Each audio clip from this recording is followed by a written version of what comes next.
في كلمة صغيرة بتخوف أي موظف دايما، كلمة لأ، خصوصا لو بتقولها لمديرك. بس تعال نفكر كده، ايه اللي هيزعل مديرك أكتر؟ إنك تقول لأ بشكل محترم، ولا إنك تقول تمام وتاخد ويتحمل عليك شغل أكتر وبعد كده تفشل في التسليم؟ الصح إنك ما تقولش لأ كده وخلاص، قولها بالطريقة اللي تخلي مديرك يحس إنك بتفكر في مصلحة الشغل. مثلا مديرك طلب منك تخلص برزنتيشن النهاردة، وانت شغال اصلا على تاسك هتسلمها بكره.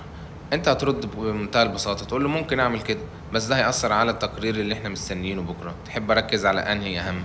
طيب الخلاصه ايه؟ ما تديش وعد كاذب، واربط دايما لا بخيار بديل، ووري مديرك انك بتفكر كقائد مش مجرد منفذ. والنتيجه هتحتفظ بالاحترام ويمكن تزود الثقه كمان اكتر. انا عمر جلال، مدرب اداري وبروجكت مانجمنت، وببسط المفاهيم للناس. تابعني عشان توصلك نصايح اكتر عن الاداره.